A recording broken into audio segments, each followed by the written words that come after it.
What's going on YouTube? Pick the Kicks back with another Kicks review. Air Jordan 7 Retro. Let's get into the video. First impression review. I didn't buy these joints. I just want to do a first impression. The gray suede is much darker than the OG ones. You got the purple Jumpman on the outside. You have Air Jordan inside. Air Jordan logo on the very top of the tongue. You have your gray suede toe box. Midsole features a zigzag design overlay. 23 in the back. Underneath the pull tag, you got your silver cap, shoelace caps. Let's continue. The outsoles, you have your purple, white, and black accent designs with Jumpman logo on the rear.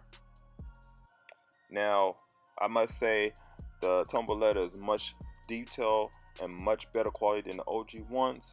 The design is flawless. I like what they did with it at the very top. As you can see, very flawless.